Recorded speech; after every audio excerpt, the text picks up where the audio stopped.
Life Around the Lake, where the stories are all about us. What could be better? I love it. I can't wait. And it's right here on my phone anytime I need it.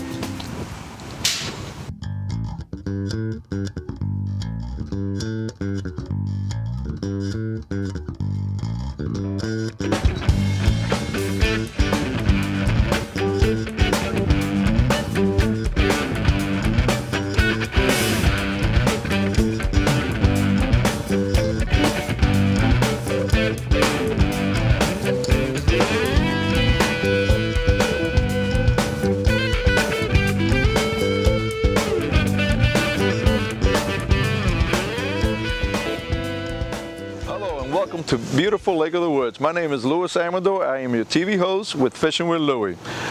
Lake of the Woods, it's over 500 acres. Has a lot of types of fish in it. We have largemouth bass, we have crappie, we have catfish, bluegill, and other types of panfish available.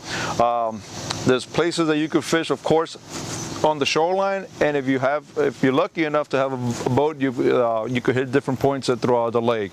The type of water that we'd be fishing, of course, is fresh water, and it's water that it's clear enough that you could actually sometimes be able to see the fish on the water, and especially when they're bedding and so forth. So there's a lot of opportunities to catch fish with different techniques that we will be teaching you how to fish throughout the shows that we be bringing to your home.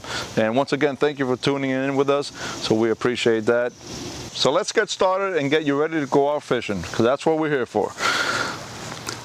This is what I recommend. Is called a fishing reel with your rod. This is a spinning reel with the spinning rod that accommodates it.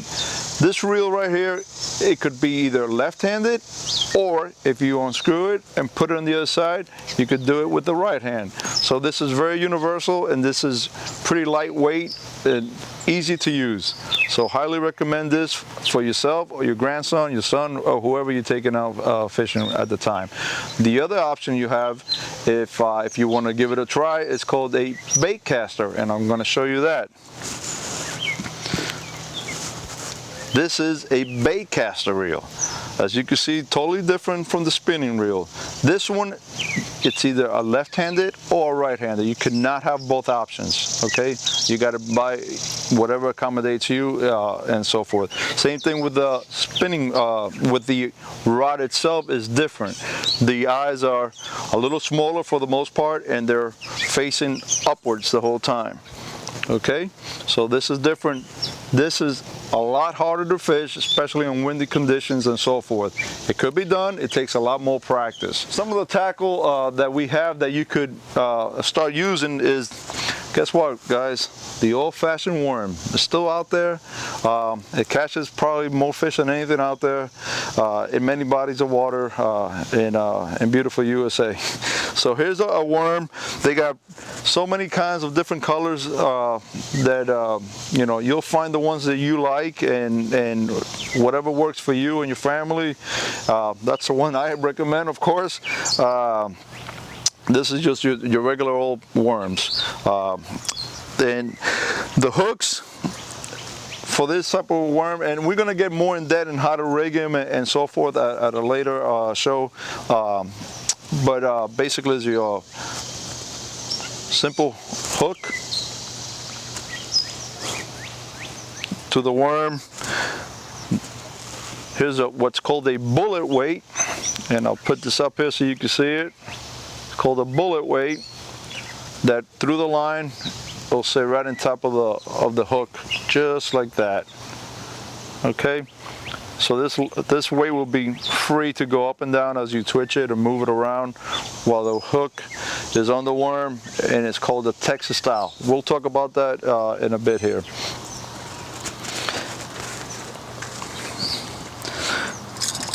Crankbaits. Okay, here we have, and I'll show you different types of crankbaits, but this is what's called the crankbait. Okay, you got your treble hooks, easy to use. You cast it out there and you reel. Hopefully you're hitting some type of bottom so it could penetrate the action of the actual lure, and it hits bottom, it jumps up, and it makes it erratic, and that's what fish like. But this is what's called crankbaits. So I recommend a few of these.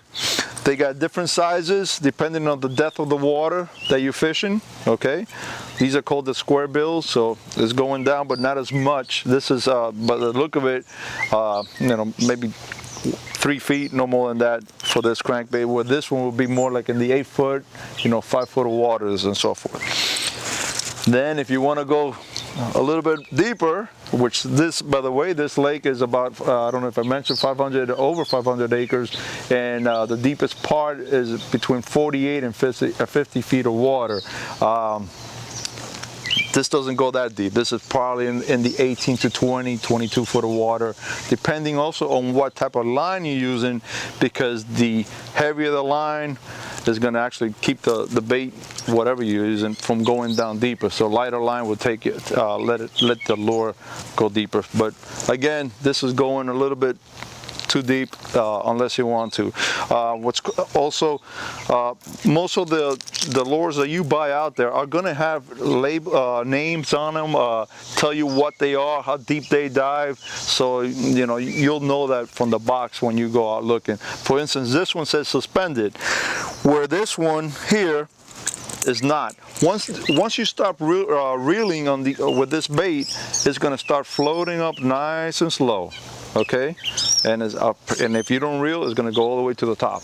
And once you start reeling, it'll start diving back down. Where this one is, once you reel, it'll go down as deep as it needs to go, and then it's going to suspend. It's got a suspending stuff in there that it will keep it at that level when you stop reeling, and then it'll take a longer time to start rising up. Fish kind of love that sometimes. So different lures that you could use for different occasions. Again, another crankbait, but guess what? Now this one has a broken back, they call it, on it. Okay, so a lot of more action, and it has a rattle in it, another part to attract for fish to be attracted to, and so forth. Okay, keeping it simple again, guys. This is called the lipless crankbait. Oh, before I forget, let me show you this. Highly recommend these things. Okay, when you're storing your lures in a box, if you don't have numerous boxes where you could set each one at a particular storage unit, I highly recommend these. You put these hook covers. They're cheap, I forget how much they are, but they're not that expensive. And it keeps it from you getting hooked or it hooking other things in your box. Again, very accessible. You go in, reach out, get what you want, tie it up, and it's good to go. Getting back to the lipless crankbait. Again, you cast it out, let it sink to the destination or depth that you want, and then start reeling in. You could twitch it, and it'll do a lot of little movements here and there. Very simple to fish, just like her big brother or little sister, whatever, the crankbaits, okay? One has a lip, the other ones don't. Lipless crankbait. We have what's called a jig, okay? These, let me give you two different kinds of jigs right here. One does not have what's called a trailer. Most fishermen are going to fish a jig just like this, and then they'll add a trailer to it. It'll make it more appealing, gives it more action, as you can see. So you want to have some type of a trailer in there, and they have so many different kinds that you could use. But the important thing here is that you try to match the colors so that the presentation looks like, hey, you know what? If I'm a fish, I'm going to bite that. I'm going to eat that. So this is what you want. Another thing that all these jigs have, there's a couple other lures that have it too, but especially the jig is called the wheat guard. Okay, this black thing right here, what that does is when you cast it out into the water, if it goes over a branch or a weed or something like that, it's going to slide right over it, and it's going to keep the weed or or branches from hanging on. So it prevents a lot of hang-ups. Don't get me wrong, guys, you know, you are gonna get some. You're gonna get hung up, you're gonna lose it, cut the line. It's all part of fishing. That's why we love this sport, okay? So again, the weed cuts are there. Some fishermen like to trim it and make it a little bit smaller, like this one here. Okay, that's been trimmed. I could feel the hook, but sometimes it helps you get the hook set better. You know, this works too, guys. So you don't have to cut them. All right, here comes getting back to the different kind of worms that are out there. Back in the day, many of you may remember, this was your traditional worms. This is what everybody went out fishing with, these type of worms. Nothing wrong with them. They're great. People still use them. I still use them, and you're gonna catch fish with these type of worms. But everything progresses, and new technologies are made, new techniques, new ideas from fishermen and so forth, and they come up with this other little gadget. Similar to a worm, it's in the worm family, if you want to call it that. Most of them are called like Senkos, S-E-N-K-O, Senkos. This is pretty much have outgrown these. All right, so a lot of people use this. This is still out there, but this is what most fishermen are using right now, Senkos.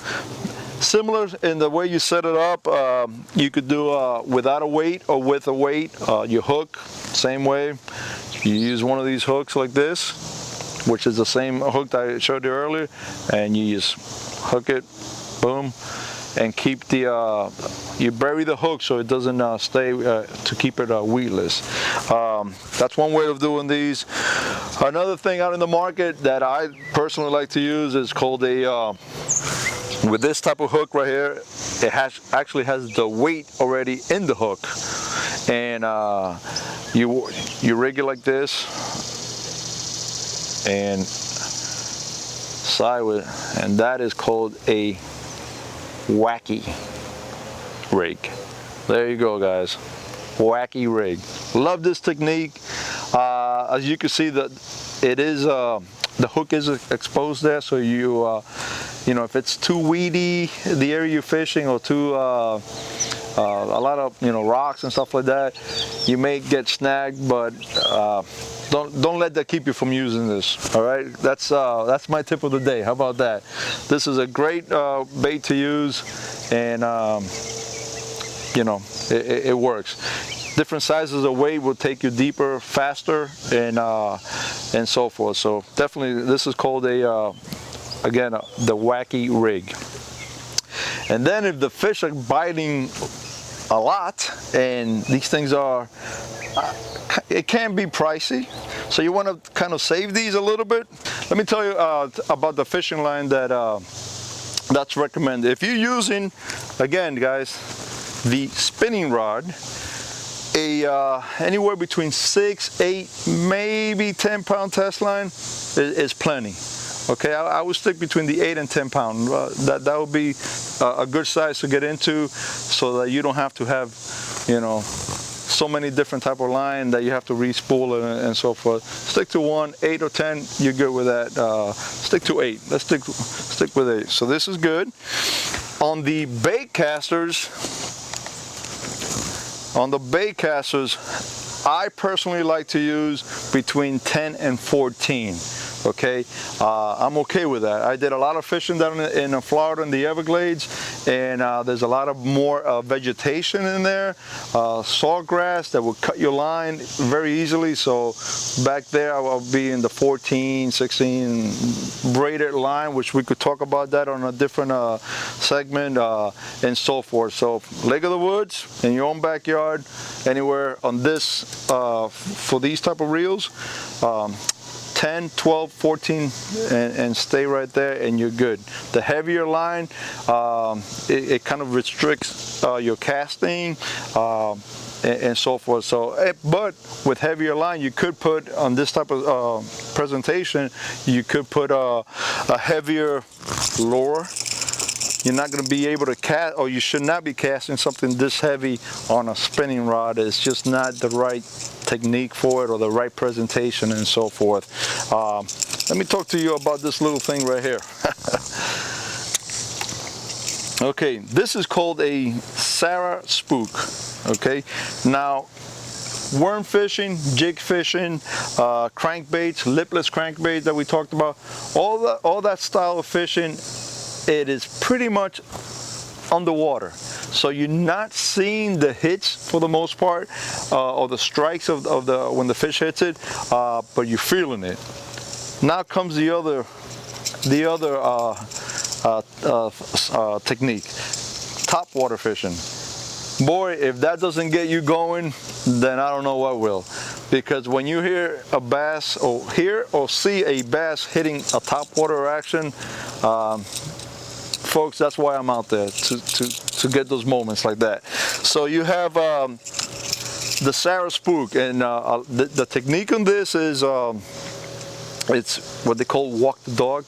Once you cast and this lands on top of the water, as you twitch it and reel at the same time, this thing goes like this, from left to right. They call that walk the dog. And once we're out in the water, I'll show you how that looks, and pretty interesting. It works very well early in the morning, late at the evenings, but don't get stuck on that cloudy day. You get to a shoreline that has some shade, put it out there. This works. It is a big bait. Don't let that say, oh man, the bass are not going to hit that. They do. They always like, it works.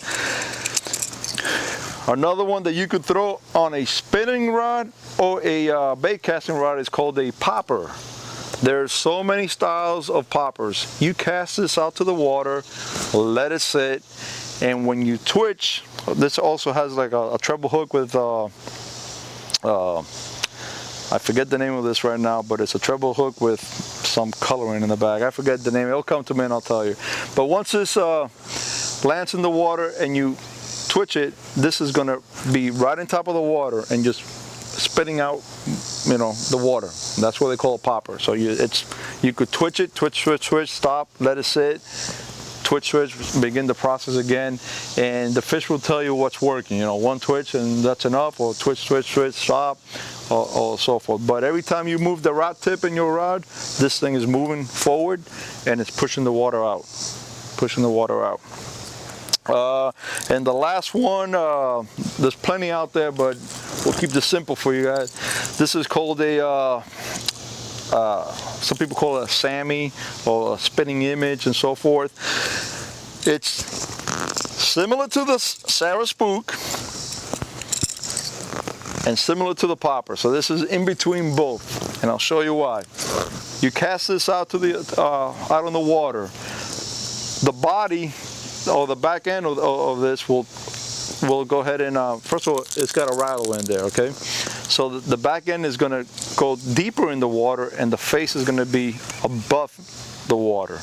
And again, as you twitch it, it's going to move left and right, but it'll be a lot, the maneuvering from left to right is going to be a lot tighter than the Sarah Spook, where it was going left and right like this. This is going to be a lot more, you know, boop, boop, boop, boop, like that, straight at you. Okay, and nice to use. It doesn't, it produces a less water disbursement than the popper, and the Sarah Spook is gliding through the water, where this one's actually moving water a little bit. So just something different to use. Okay.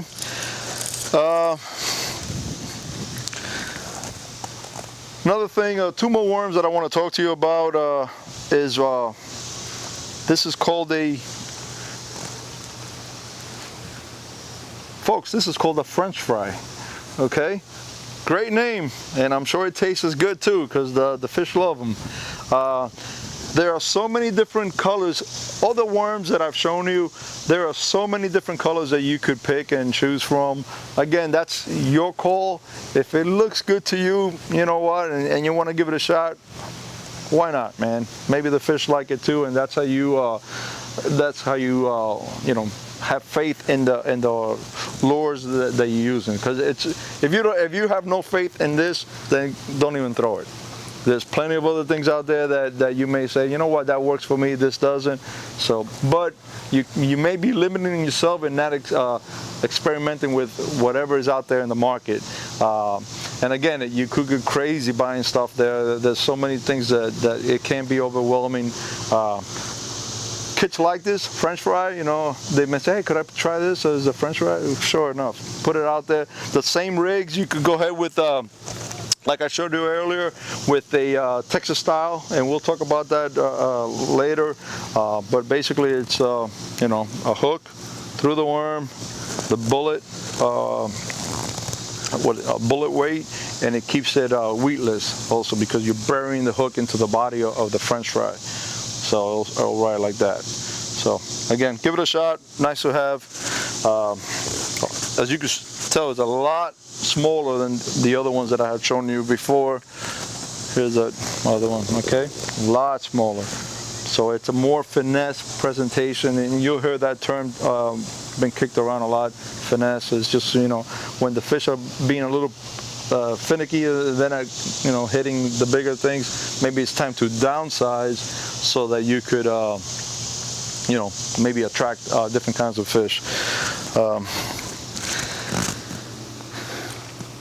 I have about 2 more that I would like to show you too. I don't want to overwhelm you. Like I said, I wasn't, but there is so much stuff out there, and you know, when you love the sport, you just want to share it with everybody. It's like anything. If you like cooking, singing, whatever it may be, you want to go ahead and share it with the folks that are out there. And I do appreciate you guys tuning in and giving me the opportunity to you know, show you, entertain you, whatever it may be. But anyways.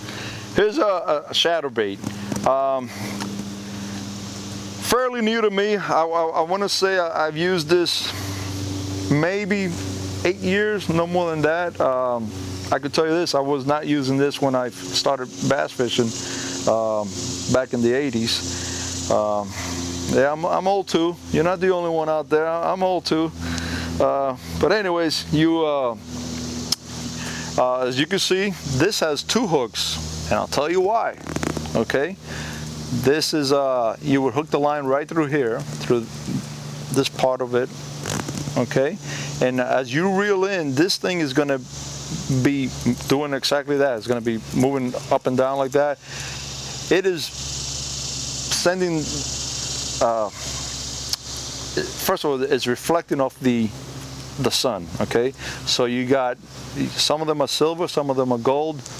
You know, if one ain't working, guess what? Try the other one and it may.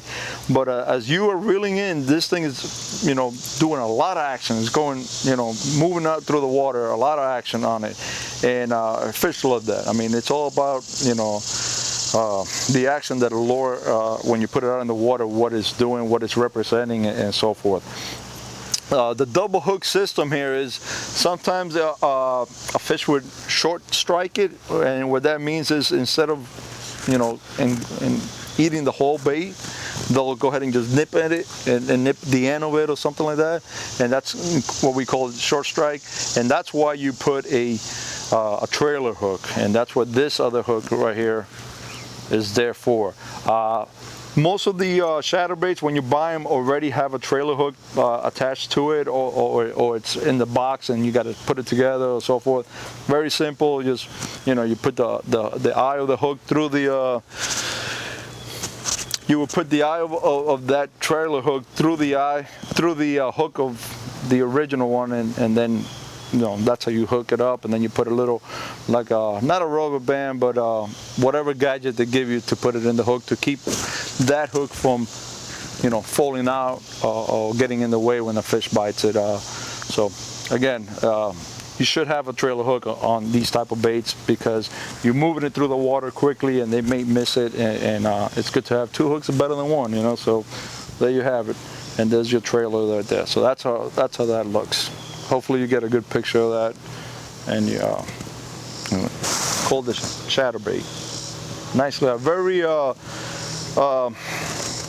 versatile weight lure here. You could use it in you know, as you cast and let it sink down to the bottom as deep as you want, and then start reeling from that area. So you could fish this, you know, 3 feet of water, 2 feet of water, or you know, 10 foot of water. So keep that in mind.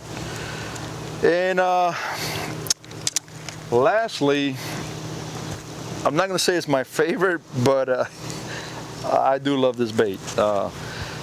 My daughter loves this bait, so she's a fisherman too. Anyways, and my son too. I don't want to leave him out of that. I'll never hear the end of it if I don't mention my son in this either. My son and daughter love this bait, and they grew up fishing this bait. Very simple. I would say, in my opinion, this is one of the baits that has the most action that you could buy over the counter without using live bait. Live bait, of course, is probably the best. Not my style. Nothing wrong with that. You know, if that's your type of fishing, go for it. Catch fish. That's what you want to do, and have fun, of course. But I choose not to. I like everything that I've shown you in the past. But let me talk to you about this little bait. This is called a fluke. F-L-U-K-E. Fluke. Love this bait. Easy to use. I'll show you how to rig it real quick here. I have another hook here that's just like this one, but once said and done, this is what you're looking at. Again, you could use this bait with a spinning rod or a spinning reel in this combination with the rod, or a bait caster from the other one that I showed you earlier. This is the hook that was earlier that I showed you over here. Basically, you see this has like a little point on the hook that sticks out. Not the eye where you tie the line, but right in here, right in there, there is like a metal piece that sticks out. What that does, whatever bait you put in here, it may be a worm, it may be this, a fluke, whatever bait you put into this hook, it's gonna support it and give it an extra grip to keep the bait from sliding off and so forth once you cast it and so forth. Let me show you how to rig this, and then you'll see a better picture. You got your fluke, okay? You put in the hook right through, I should be putting my glasses because I do wear glasses when I do this now, but you put it no more than just like that. No, don't bury the hook no more than that.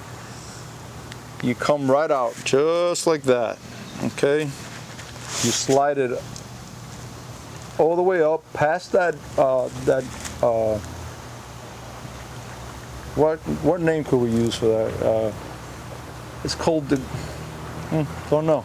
It just holds your bait up there. I'm sure it has a name that I don't know. Okay, once you bring it up there,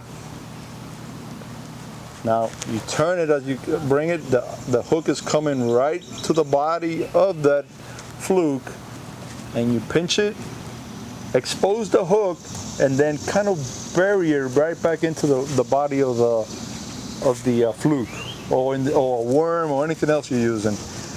Okay, what that does, you can run your finger through there and you're not getting stuck. Guess what? If you're not getting pinched, the weeds are not getting into it, the branches are not getting it, and this is now a weedless bait. You could cast this anywhere, and your chances of getting out of that area is pretty damn good. And hopefully you have a fish on it at the end of it.